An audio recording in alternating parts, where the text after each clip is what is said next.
હા, મારું નામ મીનાબેન પરમાર છે ને મેં સુરત થી બોલું છું. હાજી. આજથી મારું રિઝલ્ટ છે ઘૂંટણનો દુખાવો. અચ્છા, ઘૂંટણનો દુખાવો અને એક બાજુ હાથ પણ દુખતો હતો. ओके, घुटन और हाथ उसके दोनों में दर्द था. हाँ, થેન્ક યુ સર કે પ્લેટફોર્મ પર બોલવાનો મોકો આપ્યો એની માટે. हाजी. થેન્ક યુ મારા અપલાયન ને. हाजी. અલ્પેશભાઈ. हाँ. એક સુરતમાં એક બેન રહે છે, એક જાણીતા બેન છે.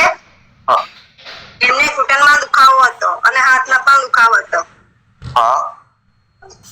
તો એ સાઈડ પર સોસાયટીમાં મેં ગઈ હતી ને તો મને પણ દુખાવો હતો. એમને ખબર હતી કે મને પણ પગમાં દુખાવો હતો. એમ મને સાયટિકા થઈ ગયો હતો ને એટલે એમને ખબર હતી. हाँ. એમને મને કીધું કે તમે શું વાપર્યું, તમે કઈ દવા લીધી, તમે કેવી રીતે તમારે સારું થયું, એવું મને કીધું એમને બેને. તો પછી મેં આમાંથી મેં સપ્લિમેન્ટની સજેસ્ટ કરી કે મેં આવી રીતના લીધું છે. हाँ. તો કે મને આપશો એમ કે મેં કીધું આપીશ.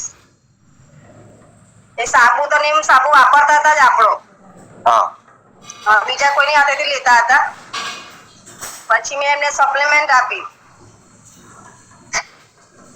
કેલ્શિયમ આપી. कैल्शियम. ओके. हाँ. ગ્લુકોસામાઇન, ग्लूकोजामाइन. हाँ.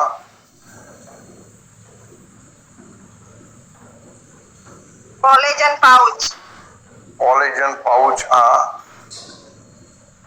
અને સીએમડી. सीएमडी. ओके.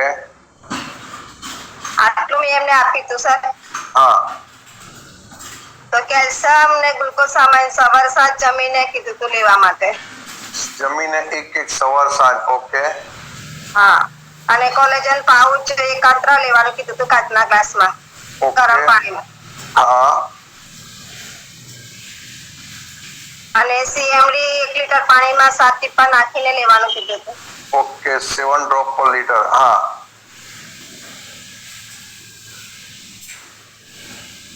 और પહેલા તો મેં એમને આ સપ્લિમેન્ટ આપીને हाँ. તો એમને મેં સમજાવીને આવી હતી કે આવી રીતના તમારે લેવાની છે. તો એ બેને ભૂલી કે એટલે 10 દિવસ લગી સપ્લિમેન્ટ લીધી જ નહીં હતી. अच्छा. ओके. પછી મેં ગામ ગઈ હતી, ગામથી આવીને પછી ફોન કર્યો, તમે ચાલુ કર્યું કે નહીં. हाँ. તો કે હું ભૂલી ગઈ છું, કેવી રીતે લેવાનું છે તો મને ખબર નથી કેમ. हाँ. પછી મેં એમના ઘરે જઈને બતાવીને આવી, પછી એમને શરૂઆત કરી સપ્લિમેન્ટ લેવાની. राइट. તો હવે એમને સારું છે. बराबर. सरस. कितना समय में एमने फर्क लाग्यो? એમ તો 2 મહિના લીધા છે દવા માટે એમને. अच्छा. અને કેટલા સમયથી તકલીફ હતી? એમ તો વર્ષથી હતી. અચ્છા. તકલીફમાં શું શું થતું હતું એમને? બેસે ને તો પગમાં દુખે. ઓકે. ચાલાય તો બી બેસીને જલ્દી ઊભું પણ નહીં થાય એમ. અચ્છા. ઓકે. આશરે કેટલી એજ હતી એમની? 43 વર્ષ હશે. અચ્છા. ઓકે. ઓકે. તો હવે એમનો કેવું છે, હવે કેમને છે એમને? હવે બેસી શકે છે આરામથી? હવે એમને સારું છે. Very good. મેં ફોન કરતા કે હવે મને સારું છે, 70% જેટલું મને રાહત થઈ ગઈ છે એવું કીધું. Very good. Very good.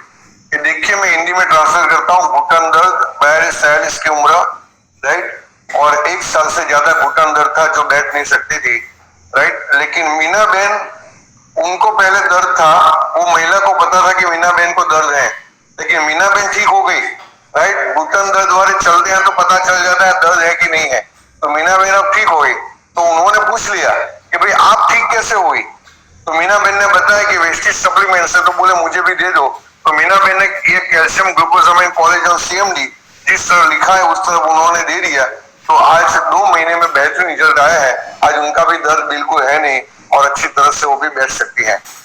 Meena बहन, આટલું સારું રિઝલ્ટ આવે છે, સામને વાળાની ખુશી જોઈને કેવું ફીલિંગ થાય છે, કેવી ખુશી આવે છે બતાવો.